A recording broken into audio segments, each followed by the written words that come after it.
With that said, let's go ahead and get into the next topic. I mentioned before that I didn't know much about Marcus Flowers, and I wanted to see if he would be a person who I'd want to support going forward, given that he's going to be running against Marjorie Taylor Greene, and I'm in District 14, so I want to make sure that the person I'm voting for is useful. So we're going to be doing a few pieces on the candidates who are going to be running in 2022, and the first one we're going to be doing is on Marcus. Before we get into that, though, as always, fan art section. The first one here is from Lionel. They said it's a fun sketch they did. If anyone feels inspired to clean it up, they have their permission. So if you want to take this sketch of me with rubber bandy legs about to smash something with very, very large fangs, like them some large fangs right there, they have given their permission to do so. Screenshot from the video, I suppose, or go to the fan art section where everything is submitted in the first place.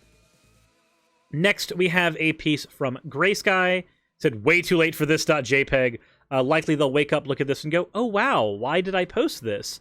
But night is the time of making decisions that they regret, and they forgot something, so here is a re-upload.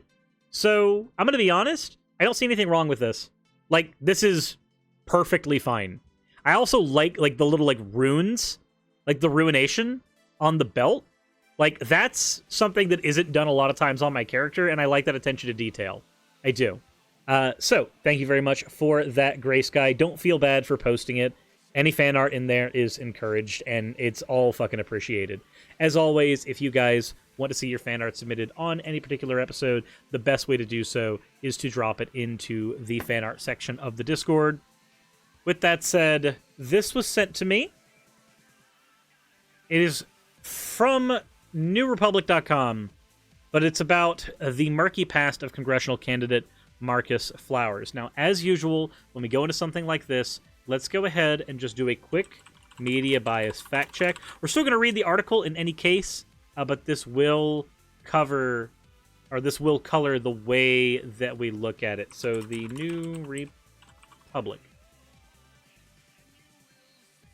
So, New Republic, let's go ahead and take a look. We are looking for factual.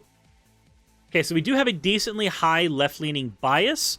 I know for some people that can be a problem, but because we are looking at a candidate who's going to be taken in by the Democratic Party, this is actually kind of what we're looking for. Generally speaking, you want to see something that is a little less biased in the news so that you can extrapolate your own opinion from. But here we're looking at partisan politics through a partisan politics lens, so this is actually kind of what you're trying to figure out. Also, we have a very high rate of factual reporting, so we do know that going in. That is good to see. Now let's go ahead and look at the article. The article is fairly long, so we're not going to read the entirety of it, but we are going to go through important bits here. Before we continue with the video, I want to go ahead and throw out that fun reminder that we are on YouTube, so if you haven't subscribed already, please consider doing so. It would be an immense help for the channel, and those numbers really do mean a lot. And if you want to catch any of what goes on this channel live, then the best thing you can do is head over to Twitch and hit that follow button over there so you can know when I go live there. Alrighty, I'll stop taking up your time here. Back to the video. So, it says here, back in March, the New Republic's readers were introduced to Marcus Orlando Flowers, one of a new breed of NatSec-focused Democrats, leveraging their experience in the global war on terror to present themselves as warriors for democracy at home. We kind of pointed that out when we were watching the advertisement that he did. Flowers, a 45-year-old Army veteran and military contractor who had served in Germany, Iraq, and Afghanistan, and other outposts of the American Empire, told me that he had retired from military life and was ready to challenge his local congressional representative, the right-wing eccentric Marjorie Taylor Greene. And this is Marcus Flowers here. So I'm going to say right now, the word that comes to mind when I see this is performatively Southern.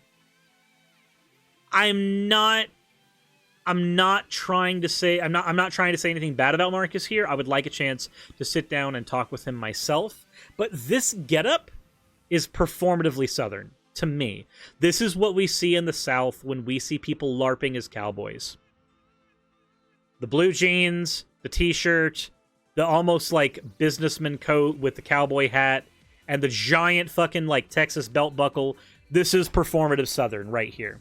Now, again, that's technically ad hom. It says nothing about what he stands for as a candidate, but that is the thing that sticks out to me as somebody who's grown up in the South. Running as a Democrat in a primary that currently features 3 other candidates, Flowers has emerged as the most distinctive. A swaggering, cowboy hat-wearing black veteran who can potentially appeal to highly conservative districts by bringing his war experience home. In his words, it is most critical that he defeat Greene, whose Q-inflected sympathies he likens to the terrorists he fought overseas. That image, one that Flowers burnishes through the talk on Twitter and Facebook, seems to be sticking, aided by a flashy social media campaign and prominent endorsements from Georgia political luminaries like Andrew Young and Max Cleveland. Flowers' star has risen quickly. He's also received more than $1 million in donations. So, when I see that many donations, that feels not so grassroots and maybe a little corporate to me.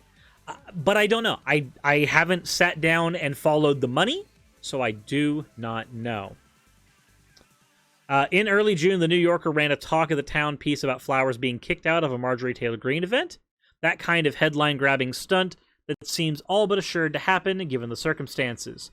Written by Charles Betha, the piece observed Flowers' apparent calm as a very large security guard confronted him, and it ended with another one of Greene's event staffers uploading a photo with Flowers to Facebook. At no point did the New Yorker article, or coverage in the Atlanta Journal-Constitution, or Yahoo News, even previously in this magazine, discuss much of Flowers' past. And that's kind of the problem we had too, right? We couldn't find anything about his platform, what he stood for, outside of like a vague notion about healthcare.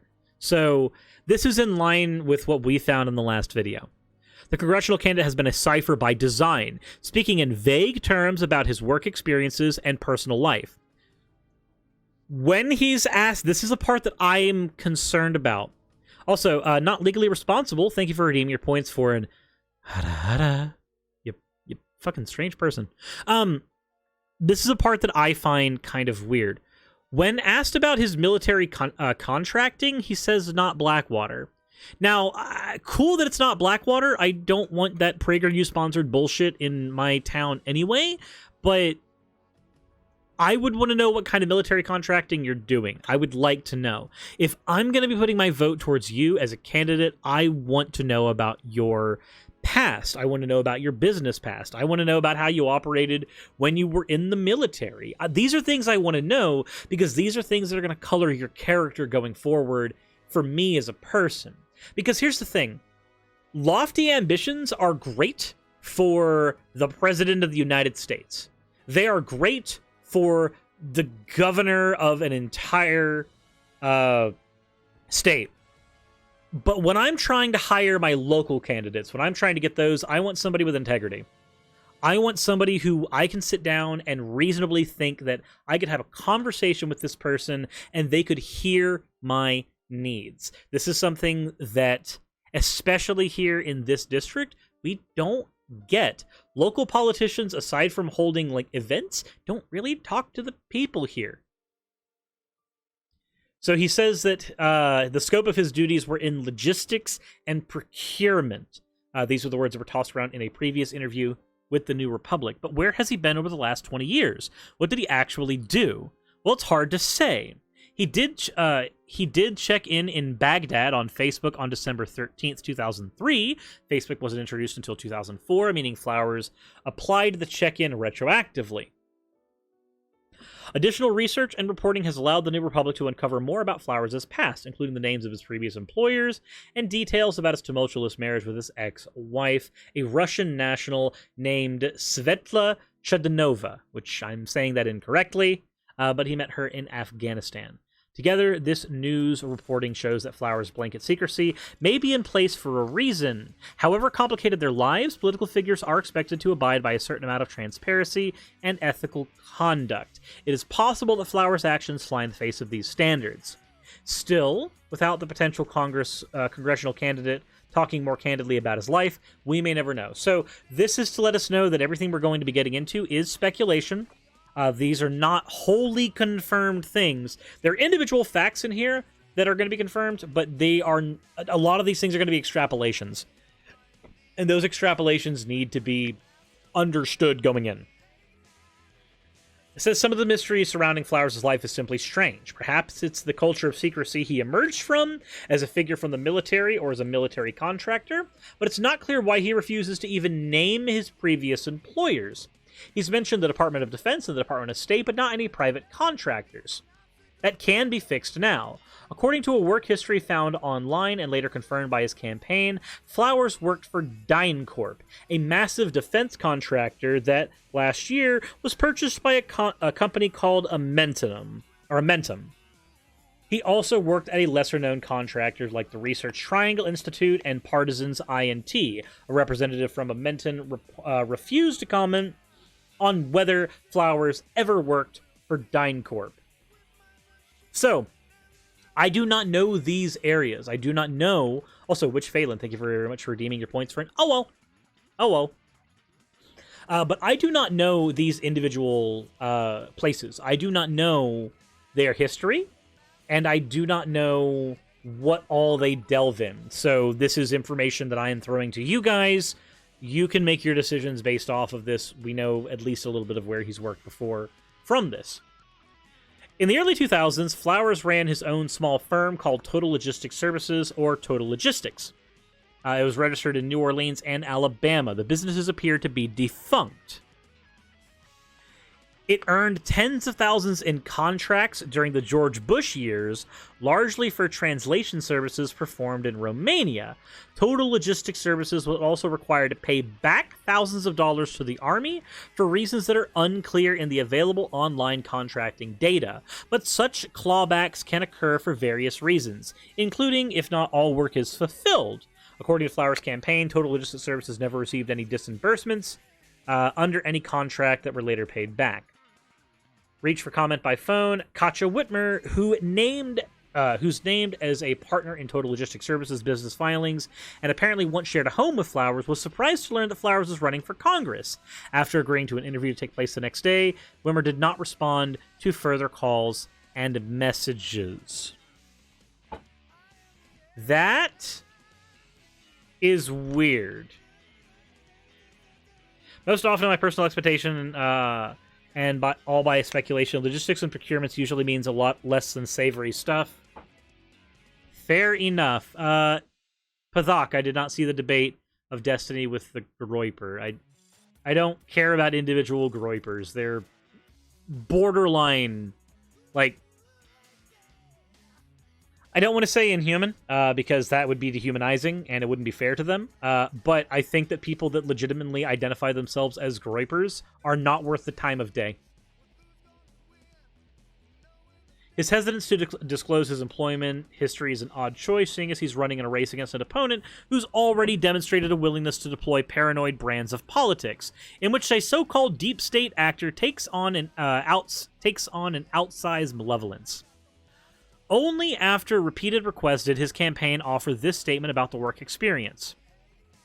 It says, I spent several years working in logistics and procurement in combat zones. That includes mentoring and training the Iraqi and Afghan National Army in how to safely move and account for equipment, people, and materials.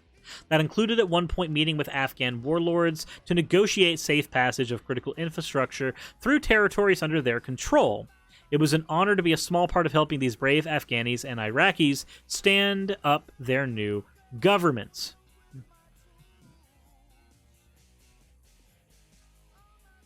So, that's not a lot of information. Said he was helping to train resistance fighters and local style terrorists. Is that what you procure from that, Eric? Because again, this is out of my depth. I have moved from the synthesization of data into communication to just pure communication at this point, because this is outside of my realm. As much as I wish it wasn't, it is outside of my realm. Let's go ahead and move on a little bit to the interpersonal stuff. Now, granted, please bear in mind, with anyone, this interpersonal stuff comes with a grain of salt. There's always multiple sides to these stories. There's always something that's happened under the table that will never come out. There's always somebody with a grudge who's going to change the story later going forward. There's always something.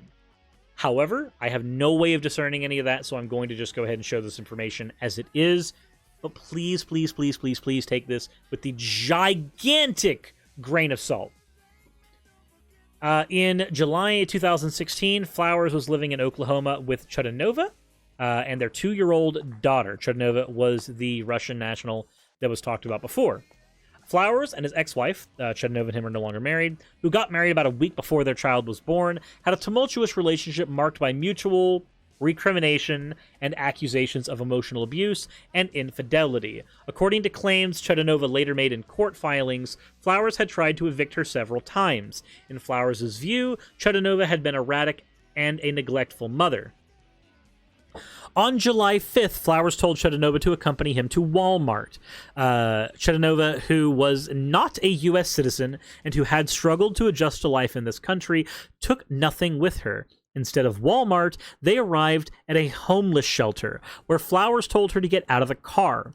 She refused, and Flowers called the police. Eventually, Chudinova left the car and went into the shelter, the city rescue mission.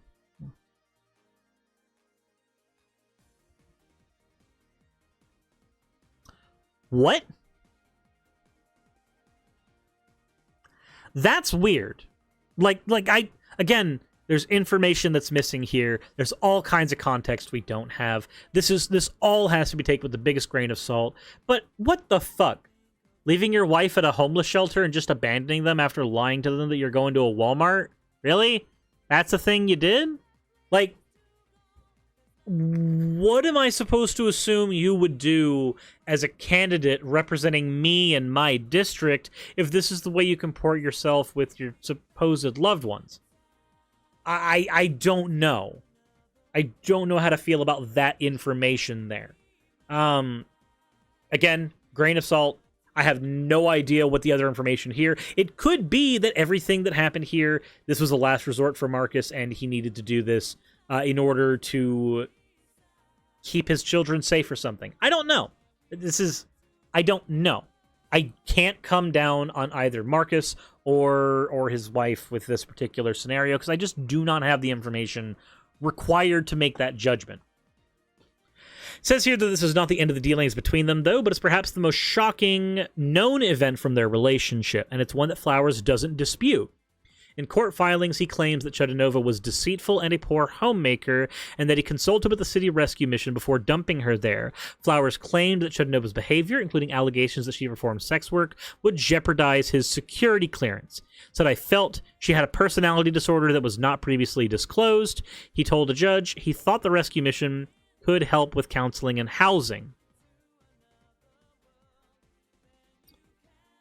So if your wife's having sex work, or if your wife's doing sex work and you didn't know about that, then yeah, that can be a problem.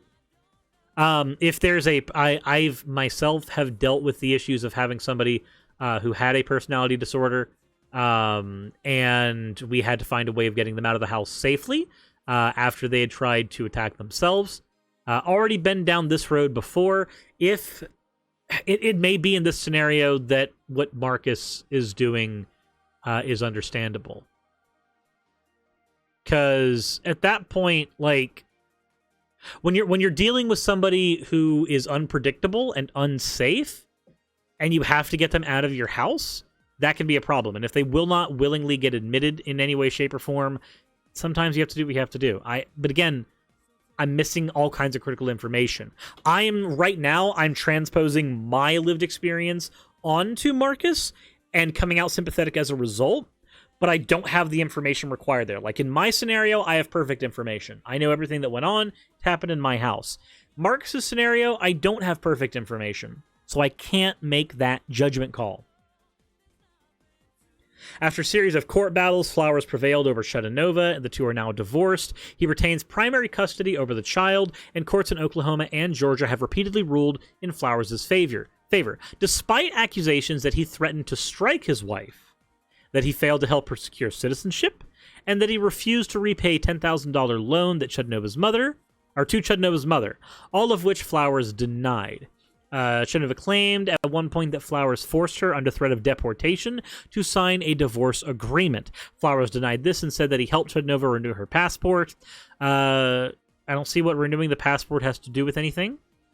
I actually, no, seriously, what does that have to do with anything here?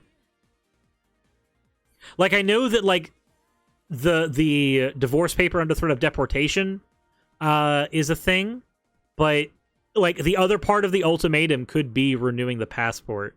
Like, that doesn't exactly absolve that. It doesn't absolve any of the stuff previously. Chudnova, who did not respond to requests for comment, claimed that she was extorted by one of her lawyers.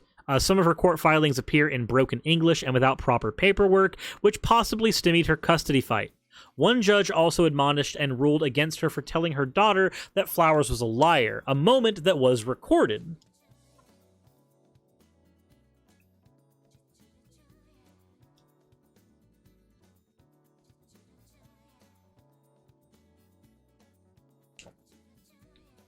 Last year, Chudnova posted a comment on a small Russian news outlet stating that it took her 4 years to earn a green card as a victim of domestic violence.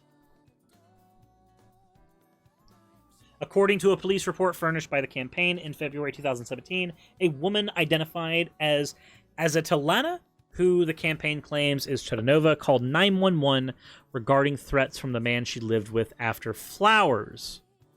Oklahoma state courts records also show that Chudnova received a protective order against the same man in 2017.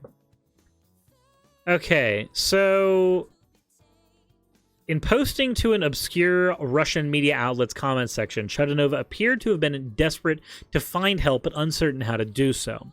In 2018 and 19, she posted pleas to Facebook pages of celebrities like Oprah Winfrey and Judge Judy, saying, I want help to get my baby back.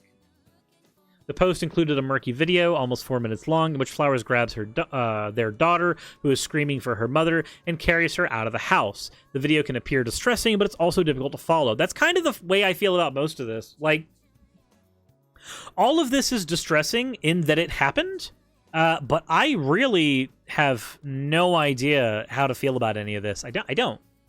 Caden, thank you very much for redeeming your points for an ow, and ouch, sat on my crotch nuggets. How you doing?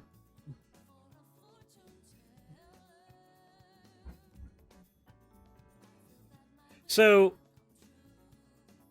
really, we have no idea what kind of person Flowers is like.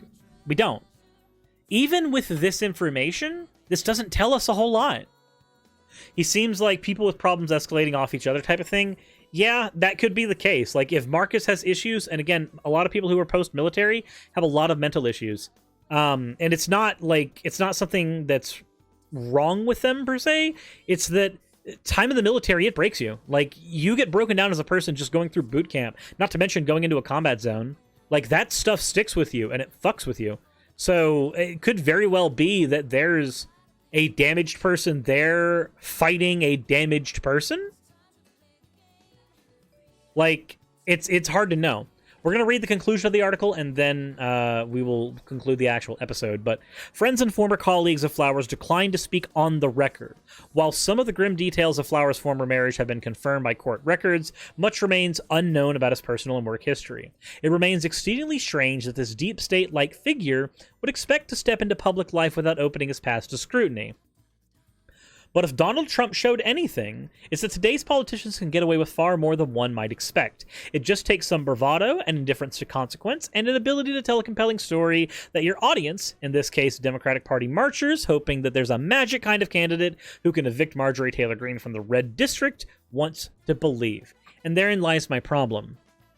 My problem is that this person, who I do not know, and do not know if I can trust, is going to end up in a position of power by default. Because here's what's going to happen.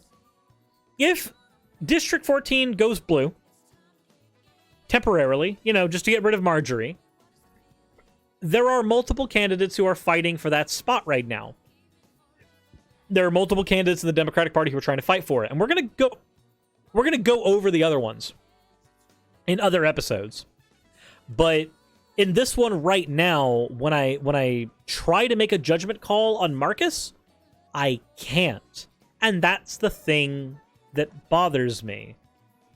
Without me being able to actually make a judgment call on you as an individual or as a politician, I've got no history to go off of. He doesn't have a platform on his website. The elections are next year.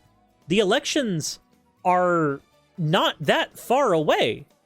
And yet there is no information on the dude's website about what he's going to do as a candidate, just that he's not Marjorie Taylor Greene. And yeah, I get it. Anybody's better than Marjorie, but the last thing I want to do is, if I have an option between jumping into cold bath water when I'm overheating or jumping into an oven where Marjorie Taylor Greene is, I don't want to just jump from the oven into the fryer pan when I could have jumped into the bath water. I want to know what the fuck you're actually going to do as a politician. I want to know what you stand for, and I want to know a little bit of clarity about your past so I can figure out if I can even trust you, not just as a politician doing your job, but as an individual representing me. And that's what I want. But with all that said, now I turn it over to you guys. Let me know in the comment section what you think. I know there's a few other ones we'll have to get into, but throw whoever you're supporting right now for Georgia, if you happen to be here, in the comment section below. I want to know what you guys think, because maybe that'll help out a little bit with my decision making. Who knows? Your policies are blue no matter who. No, Yuli Kitten, it doesn't matter. It doesn't matter for this, because here's the thing: the primary elections are only held between blue. The primary elections for this only matter, like, in the sense that there's going to be multiple Democratic candidates running against each other. And one of those candidates is going to get the party vote going forward when we come to the actual, like, general election. So, vote blue no matter who? Sure, you want to keep that policy? I completely understand. But when there are 3 or 4 blue candidates, I would like the best blue candidate of them. That's what I would like. With that said, let me know what you guys think in the comment section below. Thank you all for watching, and as always, everyone, insert end of video tagline here.